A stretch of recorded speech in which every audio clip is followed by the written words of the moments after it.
우리 지난주에 그 성령 충만에 대해서 같이 말씀을 나눴습니다. 술 취하지 말고 성령 충만을 받으라, 이런 말씀을 나눴죠. 어떻게 성령 충만한 한 주 되셨습니까? 아멘? 네, 성령 충만한 한 주 되셨을지도 믿습니다. 자신 있게 아멘 하지 못하는데 아멘 하셔야 돼요. 이런 것들 내 소망이니까, 내가 그렇게 했다는 게 아니라 나의 소망을 가지고 믿음으로 선포할 때 또 거기에도 역사가 일어납니다. 그러니까 여러분, 다시 한번 여러분 성령 충만한 삶이 되시길 축복합니다. 아멘. 매일매일 그렇게 되길 축복합니다. 아멘. 성령 충만한 삶은요, 우리가 지난주에 봤지만 서로 화답한다고 그랬어요. 서로 화답한다. 이 서로 화답하는 것은 우리 성도의 교제가 일어나는 거예요. 또 이곳에서 기쁨의 찬양, 또 시와 참회로 하나님께 영광을 돌리는 그런 일들이 일어나는, 그게 아주 궁극적으로 예배예요. 오늘 이 시간이 성령 충만한 시간이에요. 여러분들이 소망하기만 하면 하나님께서는 여러분에게 알맞은 정말 넉넉함으로 성령 충만하게 부어주십니다.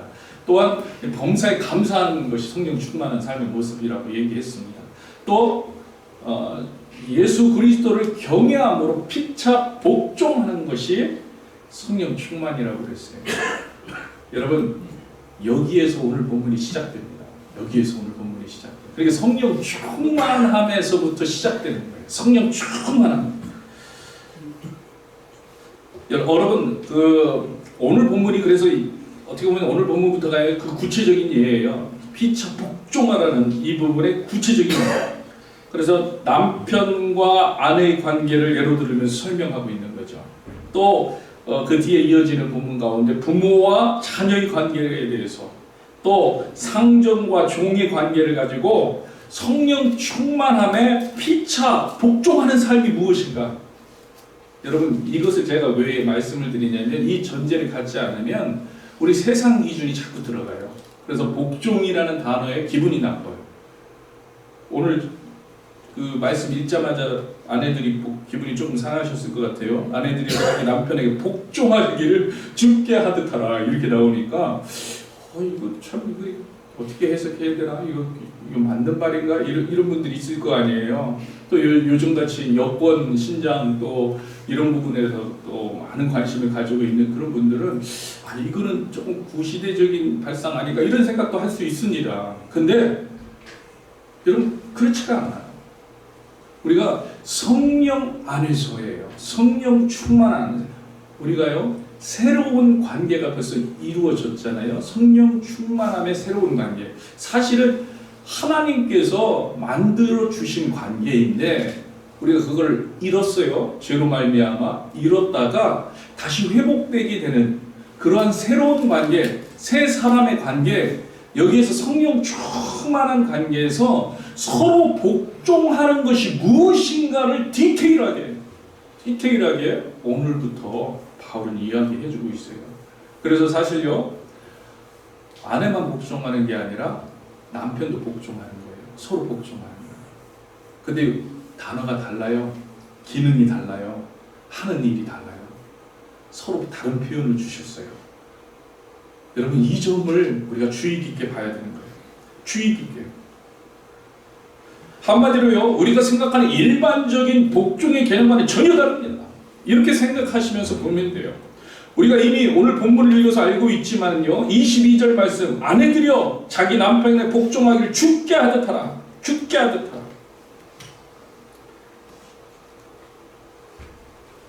서로 섬김이 나타나는데 아내들에게 먼저 말씀을 해주십니다. 이 설명하기 위해서 그런 거예요. 설명하기 위해서. 가장 중요한 것은 서로 피차 복종하는 것. 여러분, 근데 복종하는 게 뭐예요? 복종하는 것, 제가 지난주에 설명을 드렸는데 쉽게 생각하면 이런 거예요. 서로 낮아지려고 애를 쓰는 거라고 말씀을 드렸어요. 복종하는 것은 서로 낮아지려고, 그 위에 서려고 애를 쓰는 게 아니라 내가 더 섬기려고, 내가 더 낮은 자리에 있으려고 애를 쓰는 게 이게 복종하는 거예요. 그렇기 때문에요, 만약에요, 지금 오늘 우리가 읽은 이 말씀, 아내들이여 자기 남편에 복종하여 죽게 하듯 하라, 이 말씀을 가지고 남편이 아내에게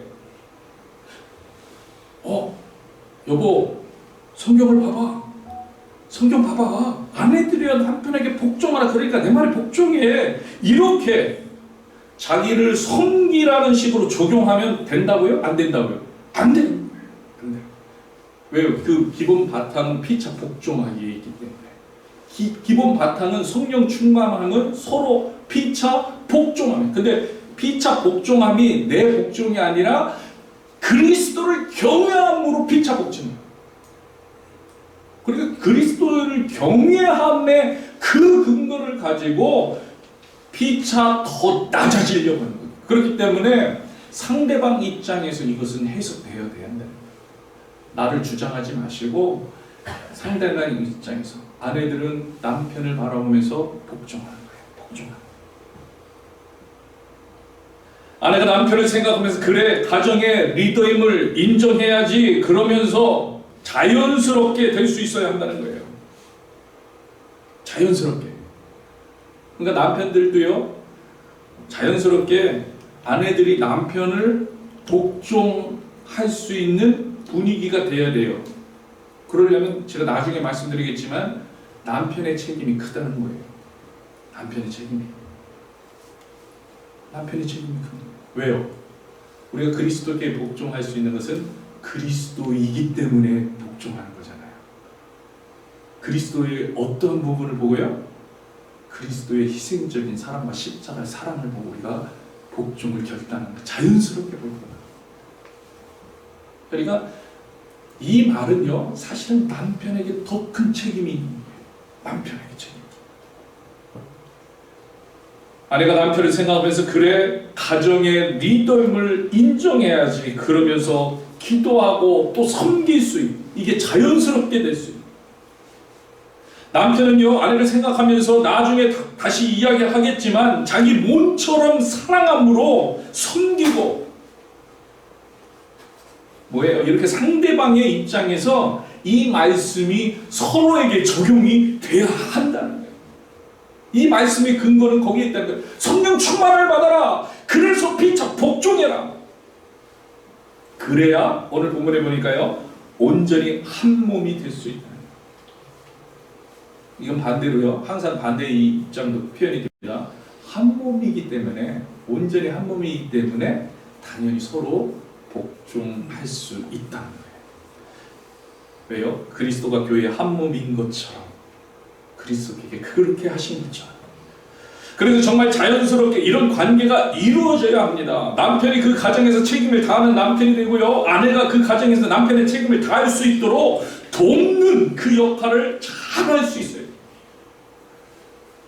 여러분 이게 하나님께서 창세기에서 그려주신 창조의 원리며 창조의 섭리라는 거예요.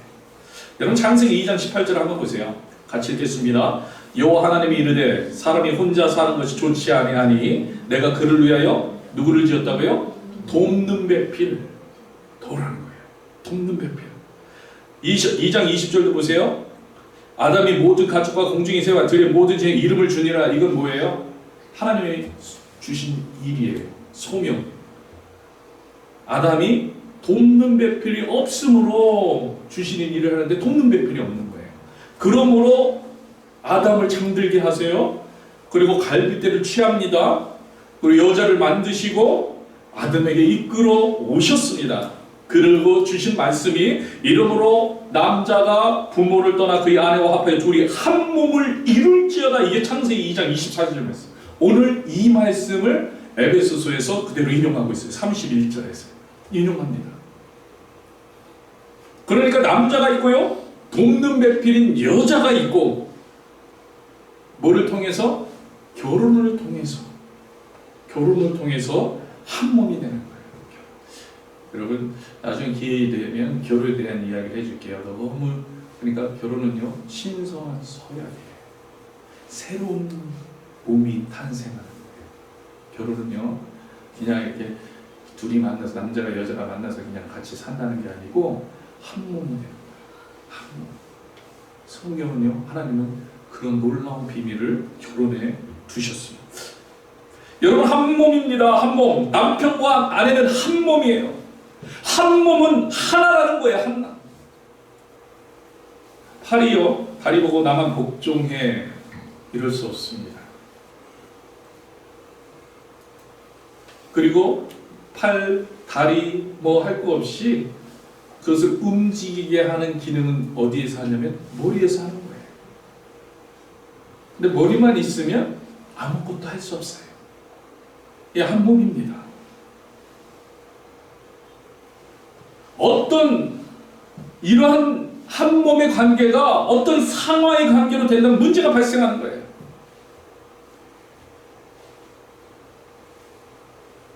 하나는요, 이렇게 하는 일이 다르다는 것을 정확히 알고 이 자체를 받아들이는 거예요. 그리고 같은 방향을 보면서 같이 하는 거예요.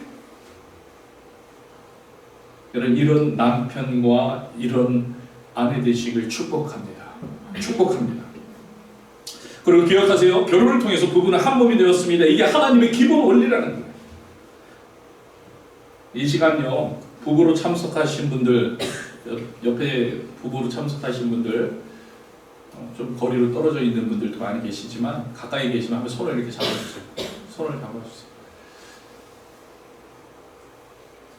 너무 떨어져 있어서 뒤를 보고 계신 분들 계신데 손을 한번 잡아주시고 이렇게 말씀해 보시기 바랍니다. 우리는 한 몸입니다. 되게 쑥스러워하시는데 거리가 떨어져 있는 사람들은 이렇게 손을 들고 자기 짝을 바라보면서 우리는 한 몸입니다. 이렇게 한번 얘기해 주세요. 우리는 한 몸입니다. 우리는 한 몸입니다. 여러분, 우리는 한 몸이에요. 부부는요, 한 몸. 하나님요, 금방 제가 인용한 창세기 2장 18절과 20절에서 여자에게 돕는 배필이라는 아름다운 칭호를 주셨습니다. 이거 너무 아름다워, 너무 중요한 칭호예요. 사실 돕는 배필. 오늘 에베소에서 말씀하고 있는 피차 복종, 그러니까 서로 섬기는 삶에 아내에게 주어진 삶의 모습이 바로 이거예요. 그러니까 피차 복종하는데 특히 아내한테는 무슨 삶의 모습을 주는 돕는 배필로 주셨다는 거예요. 돕는 배필. 여러분, 남편은요, 책임을 다합니다. 나중에 말씀드리겠지만 어떤 책임은 사랑의 책임을 다하는 거예요. 어떤 사랑? 희생적 사랑. 죽기까지 사랑하는 사랑. 이때 여자의 복종은 어떤 거라고요? 돕는 배필. 돕는 배필. 다시 말하지만요, 기존에 우리의 상식으로 이 관계를 해석하면, 그 복종이라는 단어를 해석하면 어려움이 있다는 거예요. 새로운 관계, 성령 충만함의 삶을 전제로 해서 이 말씀을 볼 수 있어야 되는 거예요. 거기에서부터 시작되는 거예요. 여러분, 창세기 2장에 나오는 돕는 배필에는요, 돕는이라는 용어가 쓰고 있는데, 이 돕는이 히브리어는 여러분 잘 알고 있는, 여러분 많이 들어보세요. 에제르라는 단어예요. 에제르. 여러분, 이 에제르는요, 사실요, 하나님의 속성을 표현하는 단어입니다. 하나님의 속성. 하나님이 우리를 도와주시는 분이라는 우리 표현을 많이 쓰잖아요. 주님의 도움을 받는다. 하나님은 도움을 주시는 분이다. 에제르예요. 에제르. 같은 표현을 쓰고 있다는 거예요. 우리를 도우시는 하나님을 표현할 때 에제를 사용합니다. 여러분, 신약에서도요, 예수님이나 성령님을 다른 말로 뭐라고 얘기합니까? 예수님, 그리고 예수님께서 또 다른 누구 성령님을 보내주시겠다고 하죠? 보혜사. 보혜사. 도와주는 사람. 보혜사. 헬라어는요, 파라클레토스예요. 근데 이 단어가 구약의 에제르에 해당되는 표현이라는 거예요. 도움을 주는 자. 도와주는 자. 돕는 배필에 돕는에 해당되는 단어라는 거예요. 에제르이신 하나님, 보혜사이신 성령님, 또 보혜사이신 예수님, 그런 성령님이나 예수님이요, 여러분 생각해 보세요. 단순히 성도의 뜻을 성취해 주기 위해 돕는 그 정도의 돕는 존재입니까? 에제르의 하나님이 그냥 우리를 돕는 존재입니까? 아니잖아요. 하나님이 우리를 돕는다고 해서 그것이 우리의 조력자의 의미를 말하는 겁니다. 우리보다 한 단계 낮은 상하의 구분에 의한 하나님의 속성인가요? 아닙니다. 에제르 하나님의 우리의 부수적인 지위에 있는 그런 분이십니까? 아니라는 거예요. 돕는 배필, 성경에서 말하는 돕는 배필은 절대 아래에 있는 그런 용어가 아니라는 거예요. 돕는 배필, 에제르케 네그도, 돕는 배필. 여러분, 이렇게 불리는 아내는요, 남편의 부수적인 조력자나 단순히 우리가 생각하는 그런 도우미가 아니라는 거예요. 다시 말해서 성경에서 말하는 돕는 배필은요, 우리가 생각하는 어떤 위, 아래, 상하 관계 아니고 열등한 조력자도 아닙니다. 어시스트가 아니라는 거예요. 어떻게 보면요, 오늘날 그 아내, 그러니까 돕는 배필 이해하기 위해서 우리가 바라볼 수 있는 분, 오늘날은 성령님의 그런 역할과 비슷하다는 거죠. 성령님. 여러분, 아내는요, 이런 돕는 배필이라는 거예요. 여러분, 그 성경에서 에베네셀이라는 말을 들어보셨을 거예요. 많이 들어보셨죠? 에베네셀. 사무엘상 7장에 보면 이스라엘이 블레셋과의 전투에서 하나님의 도우심으로 큰 승리를 거둔 그런 이야기가 나옵니다. 이때 사무엘 선지자가 돌을 취해서요, 미스바와 센 사이에 돌을 세우죠. 그리고 여호와께서 여기까지 우리를 도우셨다 이렇게 선포를 합니다. 사무엘상 7장 12절 한번 보세요. 같이 읽겠습니다. 사무엘이 돌을 취하여 미스바와 센 사이에 세워 이르되 여호와께서 여기까지 우리를 도우셨다고 그 이름을 에베네셀이라. 에베네셀이라. 도움의 돌이라는 뜻이에요. 도움의 돌. 이때 우리가 에셀, 여기서 에셀. 그럼 이게 에셀이에요. 에셀. 에벤 에셀이죠. 에셀 두 개 합쳐지면서 에벤 에셀이라고 됩니다. 에셀은요, 이처럼 성경의 곳곳에서 나오는 돕는 하나님, 함께하는 하나님. 아내들이 바로 이런 에셀임을 잊지 마시길 바랍니다. 여러분, 남편이 하나님의 뜻 가운데 잘 서 있을 수 있도록 돕는 일을 아내가 감당해야 된다는 거예요. 아내가 그를 위해서 충고해야 돼요. 도와야 되고, 또 살펴야 되고, 보살펴야 돼요.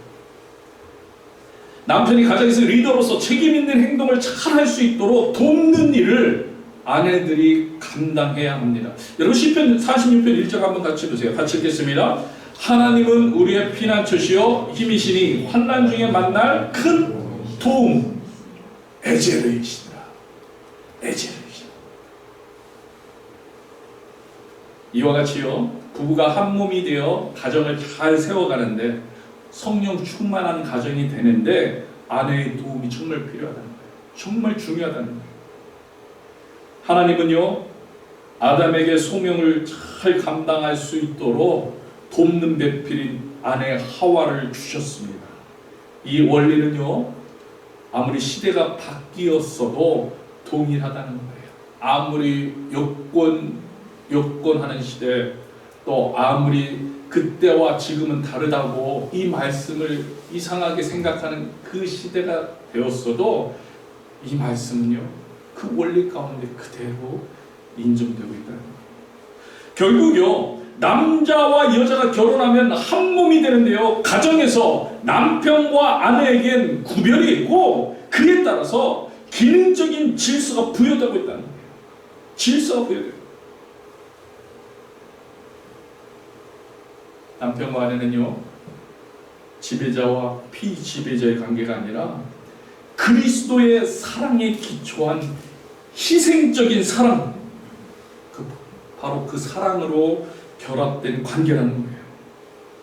여러분, 이런 이해를 가지고요, 지금까지 드린 말씀을 가지고 오늘 본문의 말씀을 보면 다르게 느껴지기 시작합니다. 다르게. 여러분, 22절 한번 보세요. 22절 같이 읽겠습니다. 아내들이여 자기 남편에게 복종하기를 주께 하듯하라. 기능적인 질서를 말씀하고 있습니다. 특별히 지금 바울은요, 이 기능적인 질서를 교회와 교회의 머리 대신 예수님과의 관계를 염두에 두고 설명해 주고 있는 거예요. 여러분, 그런 면에서 여러분 꼭 기억하세요. 가정의 머리는 누구라고요? 남편입니다. 가정의 머리는 남편입니다. 여러분, 이 말을 해주고 있는 거예요. 지금 이 본문에는 아내들이여 자기 남편의 복종하를 죽게 하라, 이 말의 의미는 가정의 머리는 남편이다. 여러분, 아내들 제가 이렇게 이야기하니까 조금 기분이 나쁘신가요? 제가 그래서 전이해를 미리 말씀드렸어요. 이 말도 사실 높고 낮음, 더 중요하고 덜 중요하다, 이런 세상적인 도식으로 이해하지 말으시기 바라요. 그러면 안 돼요. 바울은요, 그렇기 때문에 이어서 분명히 뭐라고 말하냐면, 남편이 가정의 머리이지만 자기 마음대로 하라는 것이 아니라는 것을 분명하게 이야기해 줍니다. 그리고 25절이에요. 그게 25절. 25절 말씀 한번 보세요. 남편들아, 아내 사랑하기를 그리스도께서 교회를 사랑하시고 그 교회를 위해 자신을 주신같이 하라. 아멘. 무슨 얘기예요? 남편들은요, 이게 전제된 머리가 돼야 된다. 남편은요, 한 가정의 머리가 맞습니다. 근데 전제가 있다는 거예요. 그 머리가 되려면 아내 사랑하기를 그리스도께서 교회를 사랑하시고 그 교회를 위해 자신을 주신 것 같이 하라. 이게 전제돼야 돼요. 이게 전제돼요. 근데 이게 뭐예요? 결국은요, 희생이에요. 희생이 전제돼야 돼요. 낮아짐이 전제가 돼야 돼요. 그러니까 먼저 복종하는 게 전제돼요. 그러니까 리더십이 있는데, 리더긴 리더인데 어떤 리더? 희생의 리더가 돼야 돼요. 예수님과 같은 리더가 돼야 된다는 거예요. 남편들이 예수님처럼 십자가를 지는 그런 리더가 돼야 된다. 그런 머리가 돼야 된다.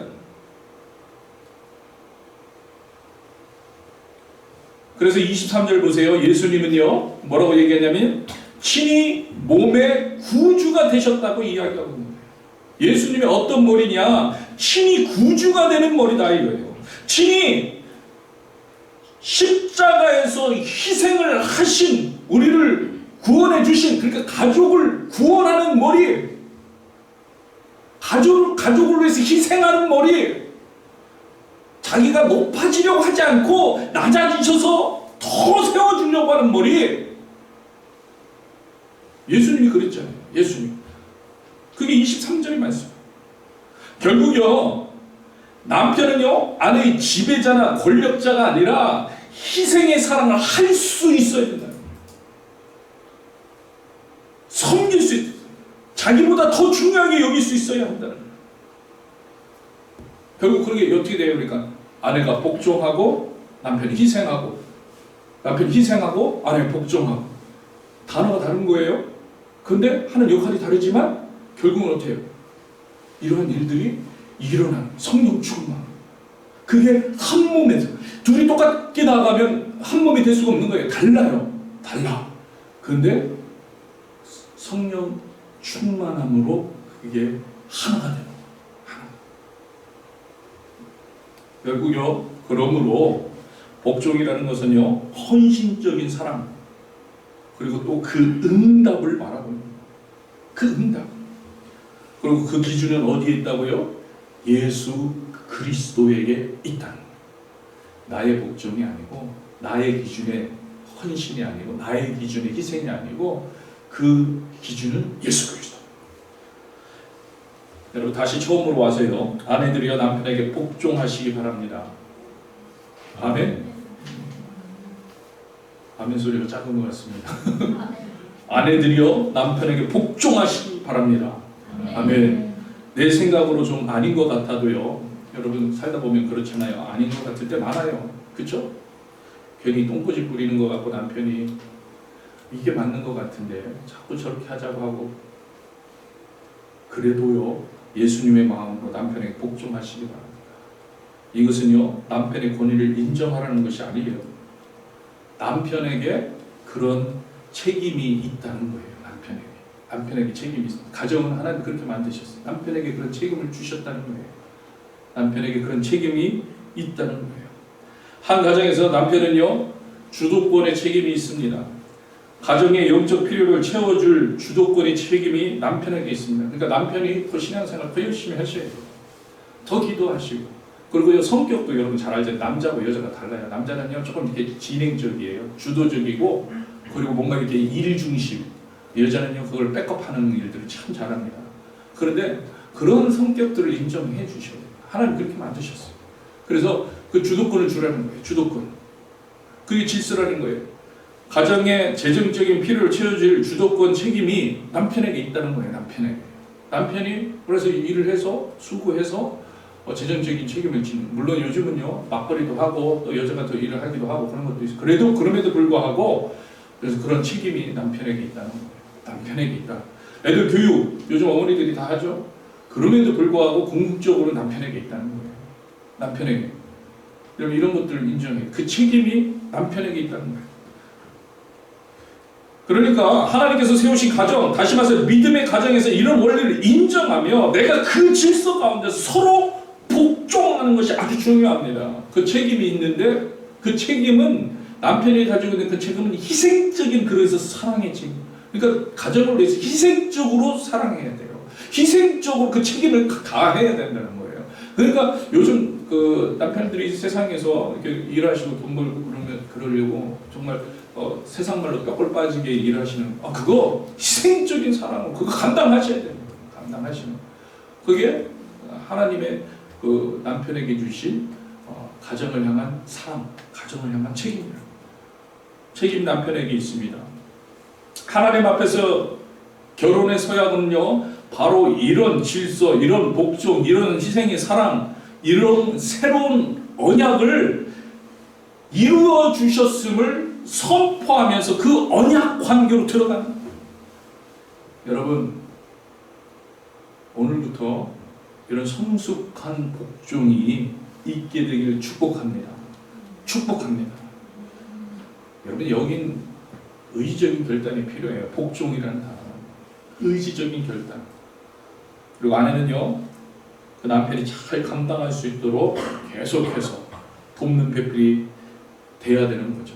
의지적인 결단이 필요합니다. 이게 잘 돼야 합니다. 잘 돼야 돼요. 이게 서로에게, 그래서 서로에게 복종. 그러나 우리가 한 가지 조심해야 될 게 있습니다. 제가 이제 아내들에게 남편에게 복종하라고 하니까 전부 다 복종해요. 그리고 어느 정도냐면 예수님의 뜻이 아닌 것까지도 다 복종해야 되는 줄로 생각할 수도 있어요. 그게 아니에요. 예수님 분명하게 이게 예수님의 뜻이 아닌 것들은 복종하지 않아도 됩니다. 분명하게 예수님의 뜻이 아닌 것들. 그래서 여러분들이 분별을 잘 하시고 왜요? 제가 항상 누누이 말씀하신 그 기준이 어디에 있다고? 예수 그리스도에게 있게. 예수 그리스도. 남편은요 돕는 배필인 아내 사랑이를 그리스도께서 교회를 사랑하시고 그 교회를 위하여 자신을 주신같이 하라고 하시면서 좀 더 구체적으로 28절에서 뭐라고 이야기하고 있냐면요 보세요. 아내 사랑하기를 자기 자신과 같이 할지니 이렇게 말씀하십니다. 자기 자신과 같이. 여러분 여기서 할지니 이렇게 이야기한 단어는요 오페일루신이라는 단어입니다. 오페일루신. 여러분 이 단어는요 그냥 이렇게 우리는 할지니 이렇게 이야기하지만 자신과 같이 할지니 이렇게 하지만 반드시 해야 된다는 단어입니다. 반드시. 왜냐면은 원래는 빚지다 이런 단어예요. 빚지다. 여러분 빚졌기 때문에 아내들의 그 돕는 배필 함께함 이런 거에 빚진 자들이에요. 남편은. 그래서 빚졌기 때문에 반드시 이렇게 해야 될 의무가 있다는 거예요. 마치 빚을 갚아야 하는 채무자의 처지에 있는 것처럼 아내를 자기 몸과 같이 사랑하는 일은 반드시 해야 하는 일이라는 거예요. 그게 남편이 해야 될 일이에요. 남편의 책임입니다. 여러분 이게 어떻게 가능합니까? 근데 어떻게 가능해요? 한 몸이기 때문에 가능하다는 거예요. 성경은 그 사실을 우리에게 그 비밀을 알려주십니다. 한 몸이라는 거예요. 한 몸. 결혼, 이를 통한 부부는요 한 몸입니다. 다시 말씀드리지만 복종의 개념이 이 한 몸의 개념에서 그렇기 때문에 시작돼야 한다는 거예요. 여러분, 한 몸이다. 한 몸.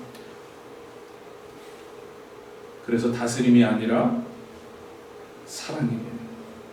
십자가의 사랑이 되어야 된다. 믿으시길 축복합니다. 아멘. 믿으시면 축복합니다. 아멘.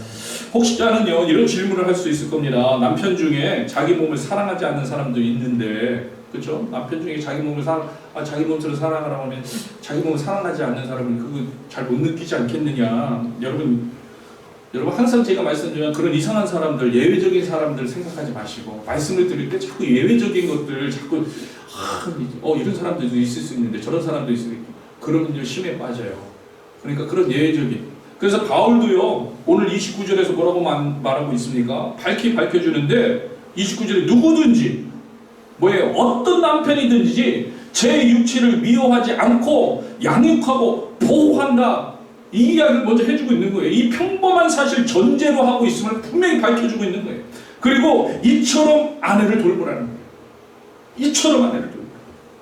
이것이 그리스도께서 교회에게 보이신 사랑이다. 그리고 30절에서 우리는 그 몸의 지체임이라, 성도는 그 몸의 지체이기에 그리스도께서 사랑하신다는 거예요. 그죠? 그리스도께서 성도를 사랑하는 것은 지체이기 때문에, 몸의 지체이기 때문에.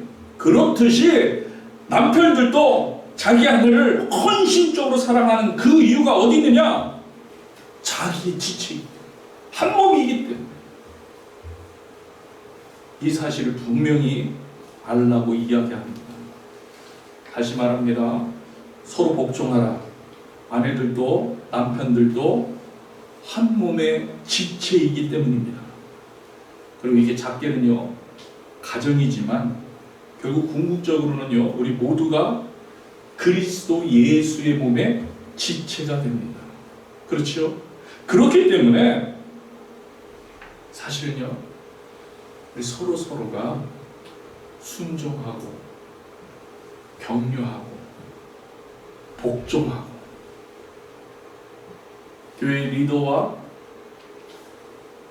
교회에 따르는 성도들 사이에도 이런 일들이 서로 피차 이루어지게 되는 거예요. 이렇게 되는 거예요.